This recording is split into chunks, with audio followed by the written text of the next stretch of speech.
Hey, I'm Jay Cosmic. Hey, and welcome to my channel. Today I'm going to be counting down my top 5 best and worst Marvel Legends of 2025, and I have a guest with me who is going to help me do so. This guest is a cosplayer, a collector, and a burlesque extraordinaire. Please welcome to the channel, gaymerdee. Hello. I'm very Hey, happy to be here. glad to have you on the channel and welcome. So Gamer D or Dan is recording from Florida and I'm in Alberta, Canada. So we're basically on the opposite side of the country. Have you been to Canada at all or? Never. I want to go one day, just not when it's cold. Yeah, right now it is freezing. It is snowy here, but back to the main purpose of the video. We're going to be talking about the top 5 best and worst Marvel Legends of 2025. This is all strictly opinion. This is just what we like. If you agree, disagree, let me know in the comments below. Like, share, subscribe. It helps the channel. Before we get to the list, let's get to our honorable mentions. Dan, who is your honorable mention for 2025? So, my honorable mention for 2025, I was very upset I could not get this figure the first time she came around. But she came around with even more accessories the second time around, and that is the Fantastic Four She-Hulk. I do love that She-Hulk as well. She could have potentially made my top 5. However, she was my number one last year, so it kind of felt like a cop out to include her on my list. But this is an upgrade for me personally. Yeah, and then the new head with the ponytail is just chef's kiss. Oh yeah, big slay. Well, I mean, you can't put her on the top five this year. It'd be like putting the not Warbird, but the new Carol mold where it's just the same Carol as last year, just painted different. Yeah, but my only gripe with that new Carol is while she is basically a repaint of the Warbird, the previous Moonstone figurines, she does not resemble Moonstone in the slightest. Like, she has different blonde hair. I get people dye their hair, but I was hoping there's a bit of consistency with the previous Moonstones released versus like looking more like Carol, even though she's in Carol's outfit. So really, the Dark Avengers Carol could honestly go on a Carol shelf for me. That's fair. I do have her But with the Dark Avengers either way with yeah, Moonstone, but but let's go ahead to your honorable mention, a figure that I am still sad that I don't own. so there's two honorable mentions for me that honestly I could have had three number fives if I wanted to. The first honorable mention will be on your list, but I'm not going to spoil that until we get to your list. The second honorable mention will be Born Again Daredevil, which I didn't think I'd actually love it as much as I did, but I think the detail on this is just phenomenal. We have different textures. The paint job is great. He has a decent amount of accessories. The movement is just beyond. Like, there's T pose and then there's like Y pose, like reverse. Mm-hmm. He's not just doing flies, he's like going beyond, hyper extending, which Daredevil being flexible makes sense with the fantasy, but that is my honorable mention that is not on your list. Let's get to our list, starting with our top 5 worst, and we'll alternate between our worsts and see if we have any shared worst and best figurines. My number five worst. I don't own her because she is my this is the worst. And that is gonna be number five, X Factor Jean. Funny you say that, that is my number 5 as well. Now, the figure itself is actually not that bad. Like, I love the two heads that came with her. Granted, I don't have the other head with me. I just pulled her off the shelf as is. Love that she comes with alternate hands. She even has a little power signature, which I have stuck to her head here. Yes. The big gripe that I feel like has been echoed repeatedly online is, where are the boots? Where are the boots that you advertised on the art? And before, like it was mass produced, everybody is asking online, hey, you did it with the art and you didn't show it in the figure. Are we getting yellow boots? And they're just like, no. And it's like, that's And what's we can frustrating about this figurine too is even though it's been very vocally expressed there are no boots, there was another figurine, I cannot remember off the top of my head who it was, that had its flaws and they fixed it right away. I think it was like a Spider-Man figurine. I could be wrong. Don't quote me on that. I So the said fact of that they were course it able, was a Spider-Man they fixed. right? I mean, if it was a Wolverine, same thing. But, the fact Hmm. that, this other figurine was able to get fixed, but no care was put into X Factor Jean Grey. It's just disappointing. So she lands on my worst list as my number five and your number five as well. I do love the new power signature for her, and I can't. That's the only reason I want to get her. So I'm waiting for her to go on clearance at Target or go to Ross. She's also good to have like behind somebody so you can't see the boots, but you can still see her. True. I think I have her behind Beast, who is crouched on my shelf. So it's like, okay, Hmm. I don't feel too bad about this now, but it's still egregious. Let's go to your number four then.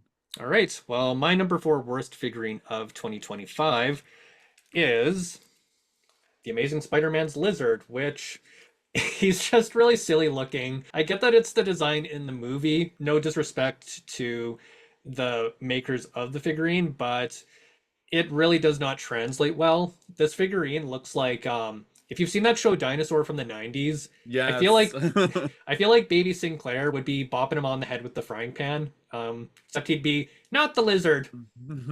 Just like in the movie.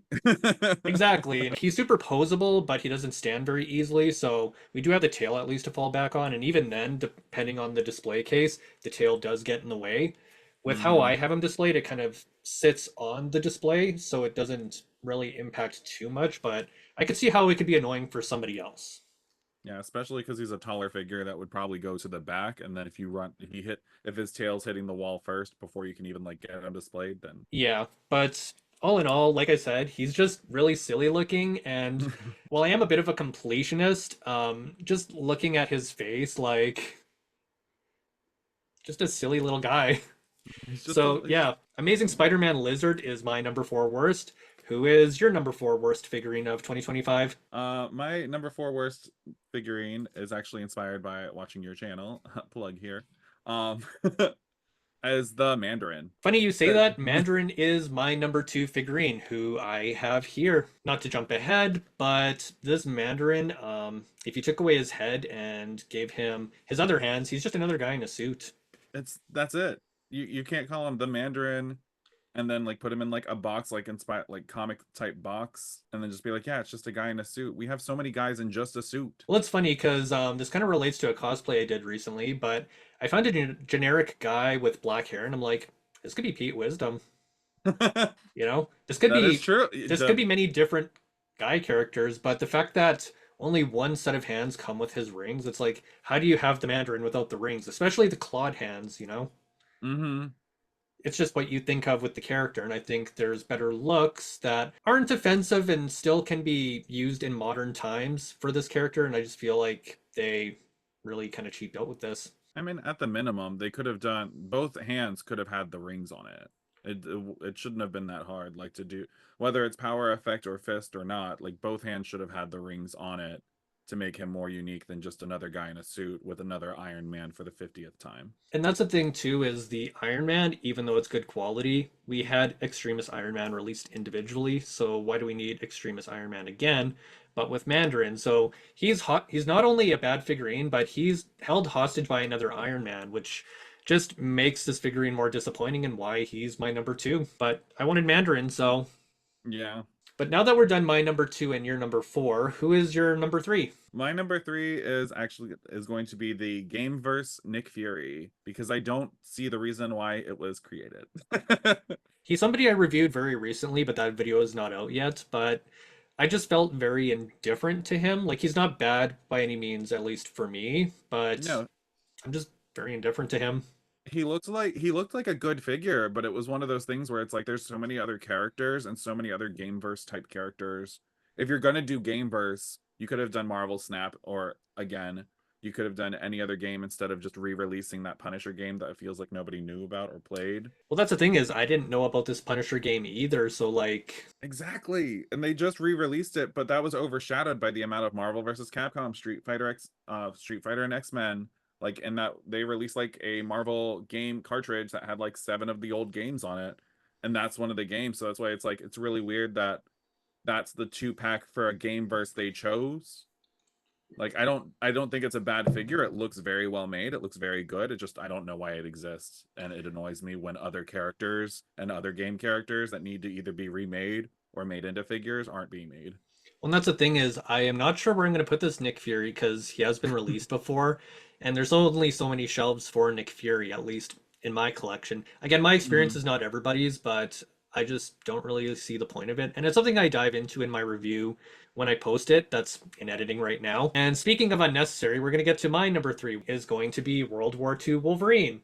I'm not sure who asked for this, why we got this. It just feels so unnecessary. And Yeah. there's other Wolverine looks that I feel like they could have done before this. We need another generic army man figure for GI Marvel Legends. You pop off the head and the hands with the claws, and you just have a generic soldier you could pop anybody's head on. It doesn't really feel special, but I'm glad it doesn't at least come with a Build-A-Figure piece, because holding that hostage with the Oh, Wolverine would have been frustrating. I chose to buy this, even though I don't like it, but I do have a Wolverine shelf. It's just there's other Wolverine looks that I feel like are more deserving of a figurine before this. agreed. Now that we are done my number three, who is your number two worst Marvel Legend of 2025? Speaking of Wolverine, mine is actually going to be Wolverine from the X-Men 97, the shirt, jacket, pants combo action figure that we got. I feel it is an unnecessary figure to release as a solo figure for the line for a wave when Wolverine already has his base outfit. He has a two-pack with Storm, and a brown and yellow, brown and orange outfit of the same figure. It feels like it doesn't need to be with how many casual look Wolverine figures we also already have. I understand it's from the cartoon, but there's also, again, we're going back to there's other characters in the show that should get a figure. There's other characters more prominent that haven't had one figure yet, whether it's rumored or not for them getting it in wave four. But I don't think the Wolverine figure needed to be for that specifically, especially since, like, what are you gonna make a casual Jean now and just have them kiss in a water on a display? I mean, if we do get casual Jean, it better be like in her mom pants with like, the Lois Griffin outfit, Yes, I love that outfit on her. which I feel like I've seen you do that look. I ha- So there's I at did. least that sentimentality behind that. Because if you keep the hair down, it's Madeline. If you put it up, it's Jean. And it's you give us the two heads again for that one. Unseasoned gumbo not included. Speaking of gumbo, we're gonna go to my number one worst Marvel Legend of 2025 since we already shared my number two, and that is going to be X-Men 97's Basketball Gambit. The words I have for this, I feel like I've already really gone in on this, but well, no, but diaper. Diaper. They He's supposed to be the sexy character, and they give him diaper shorts, and then the torso, it's just like we've seen you do other torsos and you choose to do this. It's just ugly. How I had him at least hides that folding, but I can't forgive the diaper butt shorts. X-Men 97 Basketball Gambit, that is my worst figurine of 2025, and I stand by it. I still stand by my 1 out of 5 score.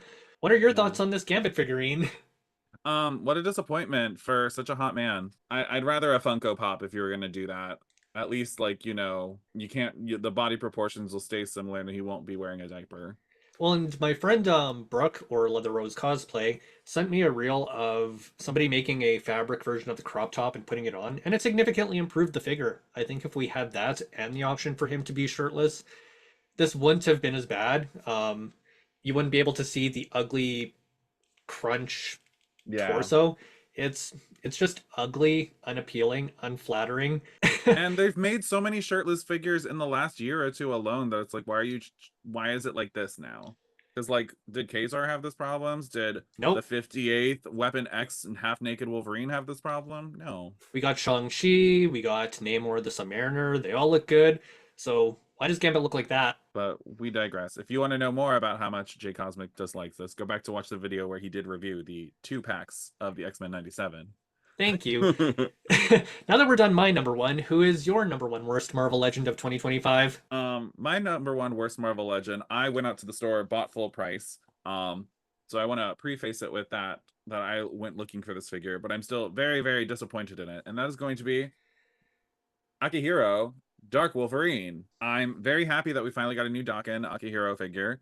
Unfortunately, it is a remake of the one that we already had from less like 10 years ago, if not less. And it's giving us one of the worst faces. I hate his face. I hate his unmasked face so much in this. And again, did we need a 58th brown and orange suit, especially when like the arms barely matched the same of the body? So it's like that could have been an arm accessory. You could have done like something you did like with the Mystique figure. If you make an Akihiro figure, like give him an arm that you can pop onto one of the 58 other like brown outfit Wolverines. But I think it's a very missed opportunity to give him X Factor outfit, even something to go with the Helverine figure that we just got. For my thoughts on Dakin, I feel like when I think of him, or I guess Akiro, it's the shirtless look with the plain black pants. But we saw Yes. how they did shirtless Gambit. Who knows how they would have done with Akihiro? I feel like it would have had more detail because of all the tattoos on him. I don't know why I said tattoos like that. And he is definitely more muscular too, so I feel like there's less opportunity for them to mess that up because of other figurines with that build having better sculpts. Exactly. But I bought him. I'm happy I have it. I love that we had an updated one, especially the new hand that has like just the two claws instead of the three for one of them. But it's definitely one of those. It could have been better, and small indie company, Marvel Legends could have done more. Now that we are done our top five worst, let's get to our best. So we did share our honorable mentions at the start of the video. Let's get to our top five best. So we'll start with my number five, that being classic Banshee. It's everything I could ask for in a Banshee figurine. The sculpt is great. We have alternate hands, an alternate head. They should have done this with Siren, have a screaming head and a neutral head. This was something that I've wanted forever, and we finally got it. And I'm a fan of the character too, so for him to finally get this treatment well done lands him as my number five. It's a very good figure. I even bought him. I think I bought him on sale though. But I'm not gonna complain. I wanted a Banshee figure, so and it's a really good Banshee figure. It is an upgrade from the previous one released as well, and it does feel very similar to the space set, but if you didn't want the space set, you can at least buy him individually in his well-known classic costume, which I appreciate. Agreed. Now let's get to your number five best figurine of 2025. My number five is sentimental to me because I've started playing the games. I haven't finished them, but I thought this is a really cool looking figure. I like all of the design on it and the costume itself. It is the Spider-Man 2 Felicia Hardy Black Cat figure. It's like she popped right out of the game. She has two claws. She has two extra hands and only one fist. She has an open hand on one hand, one fist in the other, and then the other two are open claws. So she has versatility compared to most Marvel Legends that we get, especially when it's a female, because their hands normally either come as a fist or open, telekinetic, slappy. The Victoria Beckham, the Posh Yes. Spice.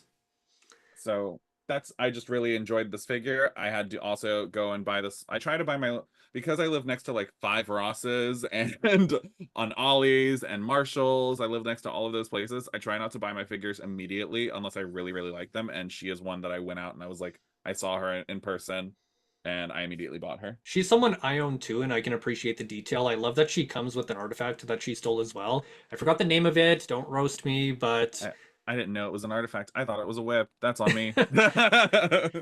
but she is well done, and I appreciate the variety that comes with Felicia Hardy, the Black Cat. Let's get to our number four, mine being Deathbird, who comes in a two pack with Gladiator. What I can say about this Deathbird is while she doesn't have accessories, she makes up for it in just being really good quality. We love the different textures, the paint job, the movement, the facial expression, just everything about her is chef's kiss. And I love that even though she has a hard plastic cape, she can still move her arms. Not all female characters with a cape, plastic cape can move their arms. Yeah, that is a gripe I have, and I feel like future capes, if they had it like tucked off to the side at least, then there is room for posability and movement.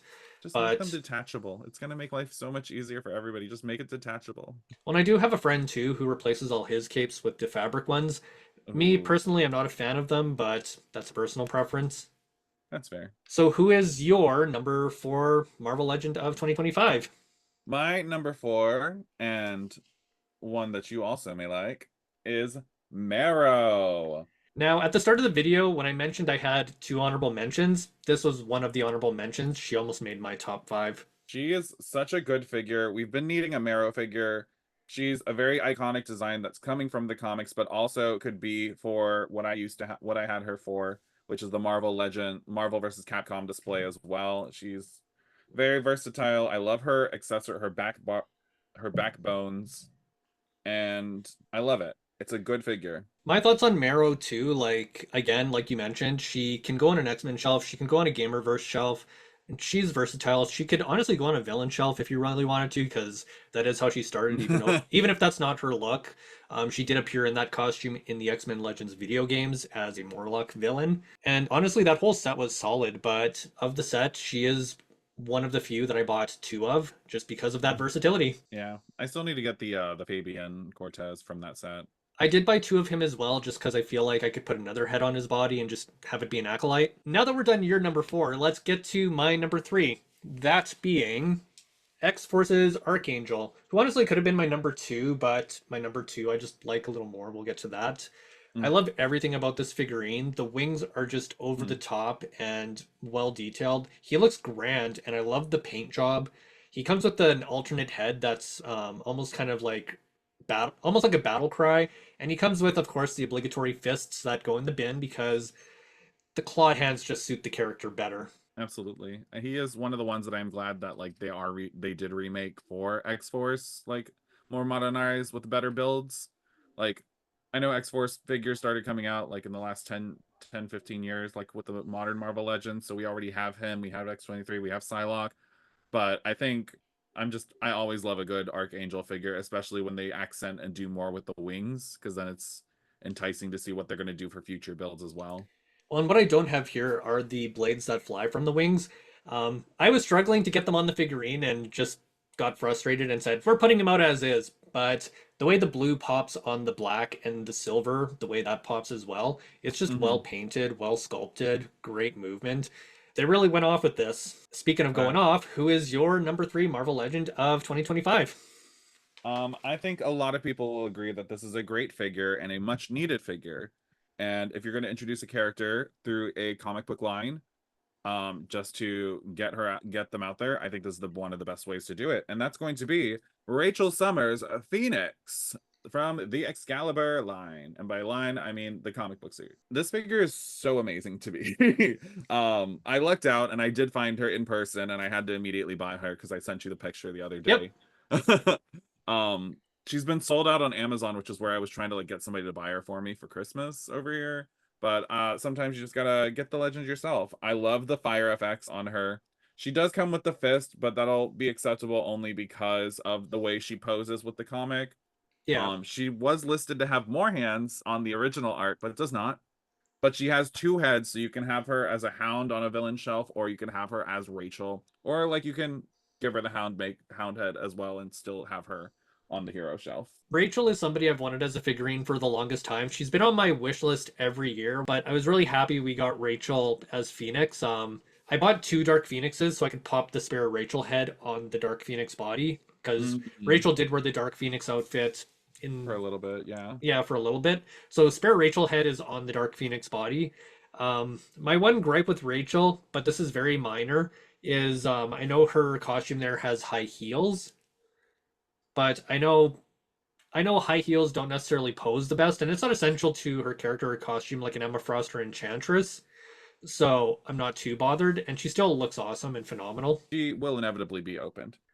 With the molds of having the spikes on her outfit now, I could definitely see them doing Marvel Ultimate Alliance 2 penance.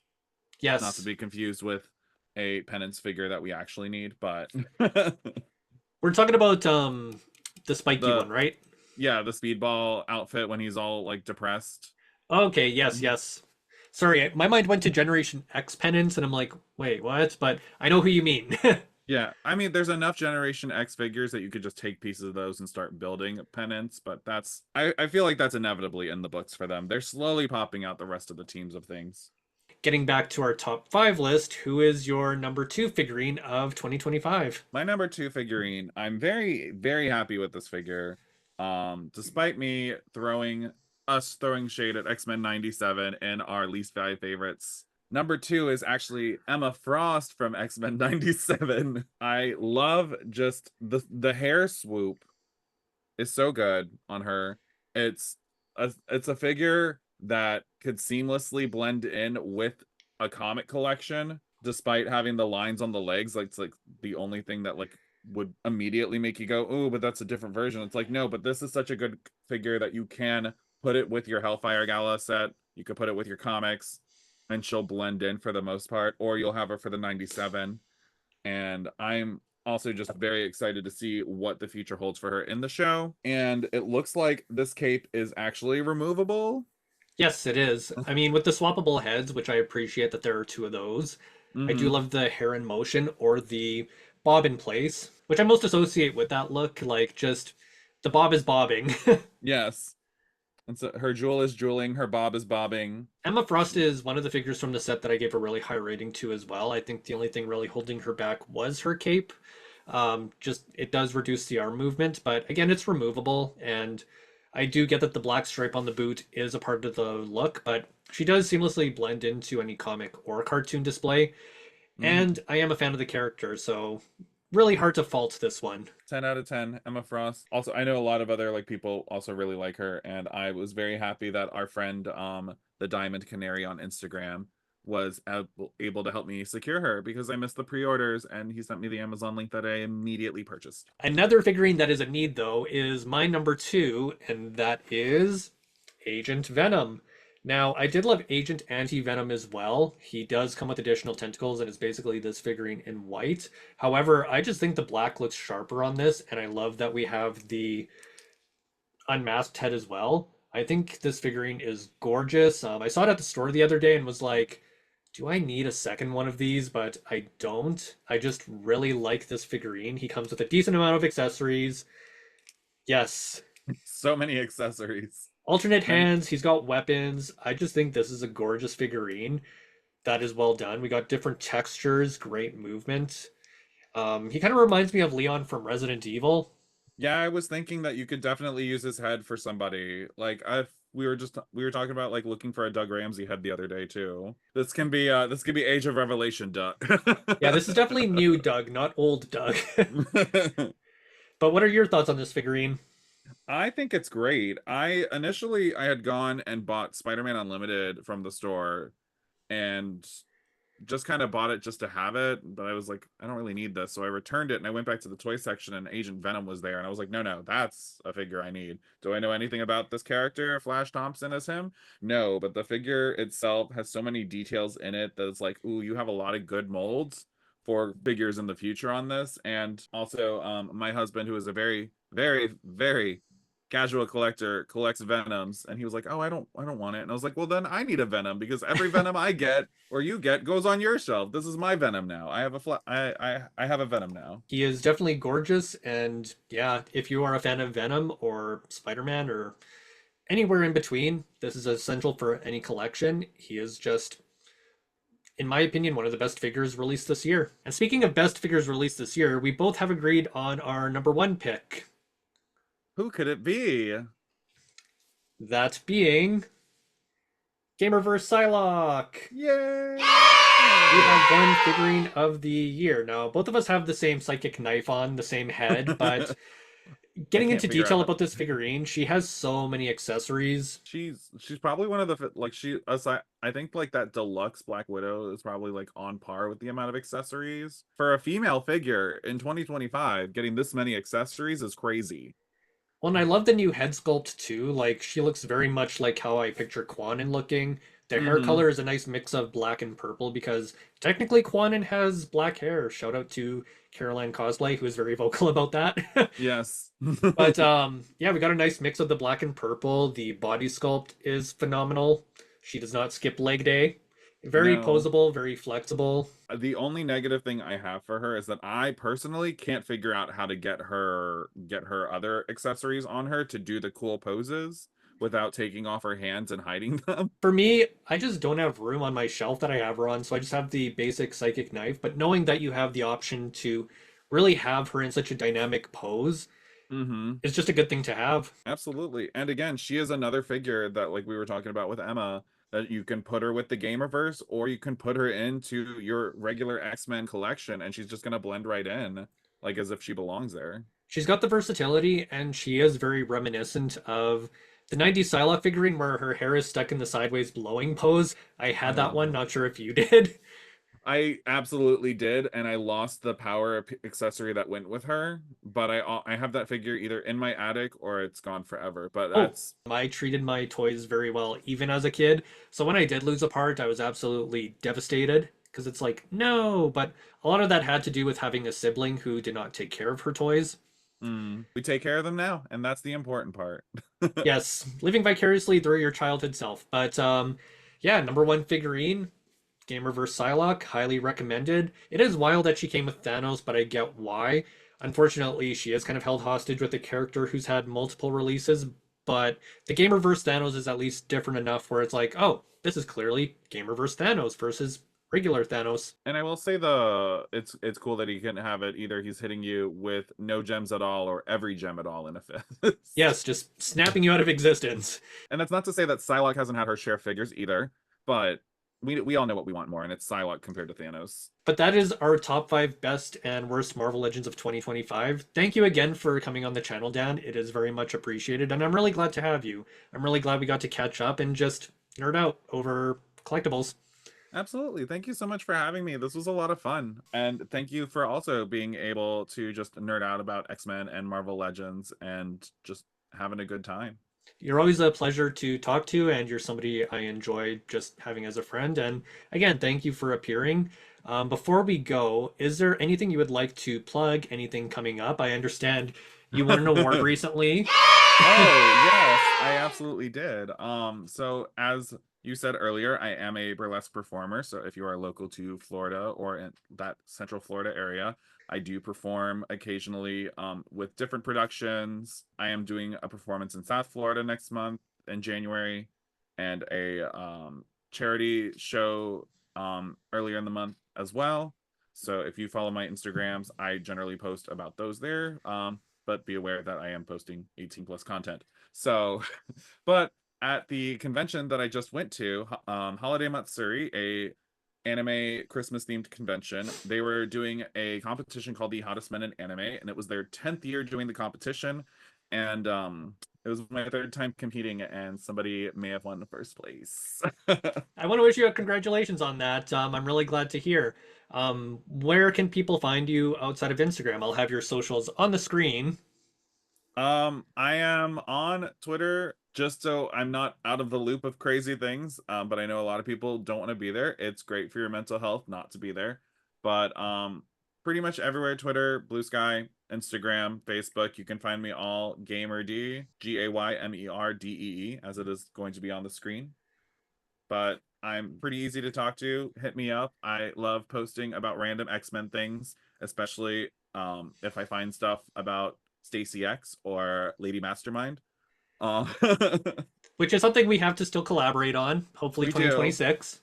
I need to know what double-sided tape they use to keep that on, because I tried to cosplay with double-sided tape and that was peeling. Now, if you follow me, you probably already know my socials, but if you don't, I can be found on Instagram, TikTok. Granted, I don't post there as much as I could, as well as Patreon, all at J_Cosmic. I am also on Blue Sky as well. However, they don't allow underscores, so that one is just J Cosmic without the underscore. And of course, I am now on YouTube. Getting back to where I can be found, Patreon is where I post a lot of content that you don't see a lot of on my other platforms. And I do want to give a shout out to those who are signed up on the Cosmic Defender and the Liftoff tier. Your support does mean a lot, and I do want to thank you again for supporting me, as it all goes to future cosplays and making additional content. So once again, thank you for your support, and I want to wish you a happy holiday season and a happy 2026. And thank you again for watching. Hope to see you in the next one.